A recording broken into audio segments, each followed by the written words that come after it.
Jun Lin was a 33-year-old international undergraduate student from Wuhan, China. He moved to Montreal, Canada in 2010 to study engineering and computer science. And according to his best friend, Benjamin Zhu, Lin had also moved to Canada because Lin was actually gay, just not openly. And back home in China, he had hid that from his family and from society because he felt pressure to, conform. And he had even married a woman to keep up appearances. But that relationship ended in divorce, and he ultimately decided, I need to be myself. I need to go someplace that can allow me to do that. And he saw Canada as that place. So Lin gets to Montreal, and by all accounts, he's really pleased with the accepting and liberal culture there. It was everything he hoped it would be. But Lin was notoriously shy and reserved, and after living in Canada for about a year or so, he hadn't really built a very big network at all. He only had a handful of very close friends. Lin did go out and get a cat that he absolutely adored and treated like a baby, and it seems like the cat might have been his closest companion in that first year and a half. But in early 2012, Lin finally reached a point where he was like, you know what? I need to put myself out there and make some new friends. I need to get uncomfortable to expand my network a little bit. And so he went on Craigslist in hopes that he would find someone basically asking for a friend. He would find an ad from a guy named Luca Magnotta, who was roughly his age, who was asking for guys that wanted to be in a homemade movie with him. But he explicitly said in the post that it was nothing inappropriate. It was just a fun homemade movie. And apparently Lin thought, this is exactly what I'm looking for. This is an easy way to make a friend. And he reached out to Luca, and the two set a date to meet up. Unfortunately for Lin, this Craigslist ad was bait. 1 year before Luca posted that Craigslist ad asking for someone to be in his movie with him, he had made another kind of movie. It was called One Boy, Two Kittens, and it was Luca filming himself suffocating two cats to death. Luca posted this video anonymously and took great measures to ensure on camera he didn't give anything away about himself. He wanted to shock the world with this video, but he didn't want to get caught. Now, once this video started getting spread around the internet and people saw that this wasn't a hoax, it was a real horrible video, a large Facebook group was started with the sole purpose being, let's figure out who did this. Let's figure out who made this video. And they painstakingly went through every single scene in this horrible video,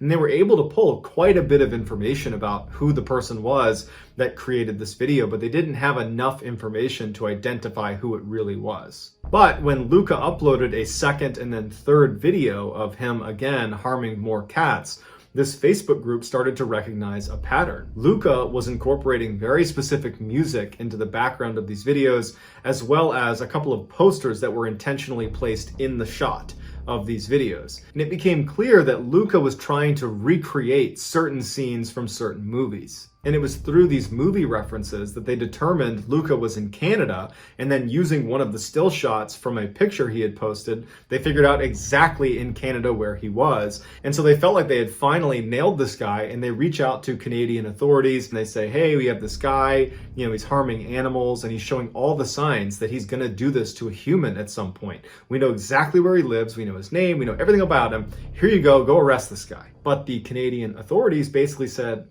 it's just cats. We really can't do much about this. And they sat on it. They didn't do anything. Fast forward to May 24th, 2012, and it's the day that Lin and Luca Magnotta are supposed to meet up to make this fun movie. There is security footage of Lin meeting up with Luca right outside of Luca's apartment in Montreal, Canada. They walk up to the front door. Lin has a yellow shirt on. Luca has a white shirt on.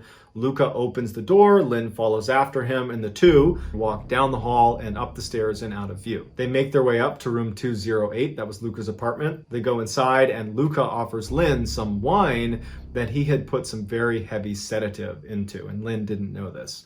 Lin drinks the wine and he becomes lethargic and tired, but he's not totally unconscious. Luca brings Lin over to the bed and he has him lay down, and then he ties his arms and his legs to the bed as he's laying on his back. And then Luca turns on some music and he gets a camera on a tripod and he sets it up at the base of the bed looking at Lin. Luca hits record and you can see that Lin is still conscious and moving around, but he's not fighting back in any way.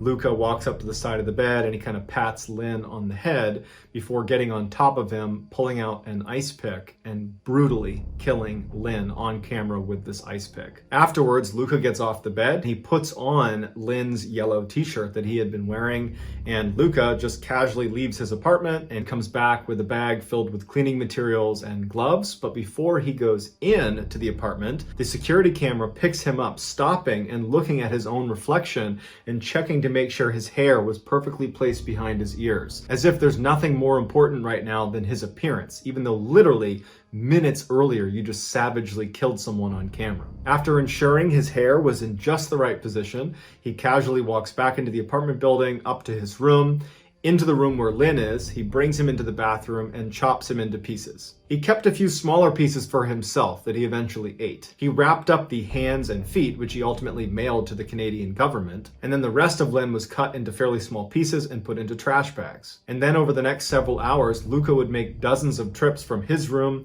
down to the basement of the apartment building where he would dispose of these bags in the dumpster. The next day, on May 25th, 2012, Luca anonymously uploaded an 11-minute video called One Lunatic, One Ice Pick to the shock website Best Gore. The video was of Luca killing Jun Lin. When the Facebook group that had been tracking Luca for his animal cruelty saw this video, this One Lunatic, One Ice Pick video, they instantly knew this is Luca, and they told the police and they showed them all the evidence from previous videos and why this is definitely Luca.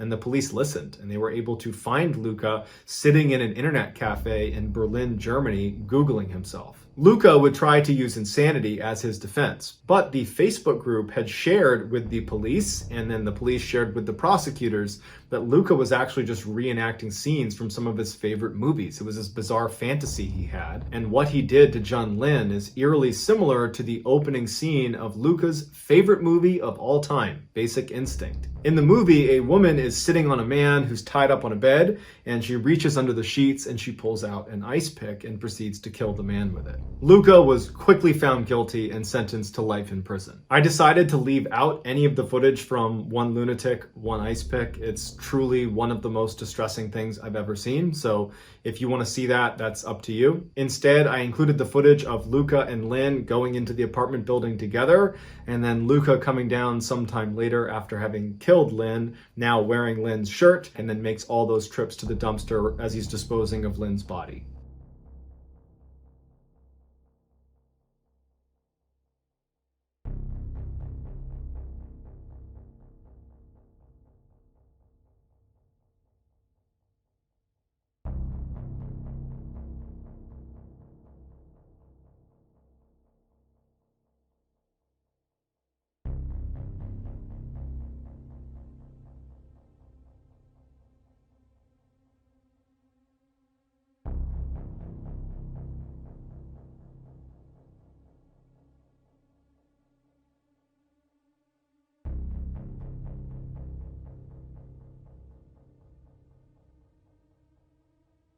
So that's going to do it, guys. Let me know what you thought of these 3 stories in the comment section, and I will pin the best comment at the top of the comment section. If you enjoyed today's video and you haven't done this already, please replace the like button's melatonin pills with caffeine pills. Also, please subscribe to this channel and turn on all notifications so you don't miss any of our weekly uploads. If you want to get in touch with me, you can direct message me on Instagram or on Twitter. My username for both platforms is the same. It's just JohnBallen416. I also have a ton of content over on TikTok where my username is MrBallen. If you have a story suggestion, please submit it to our subreddit just called MrBallen. It's linked in the description below. So whether I see you on Instagram, Twitter, TikTok, Reddit, YouTube, or some combination, just know that I really appreciate your support. And until next time, that's going to do it, guys. See ya.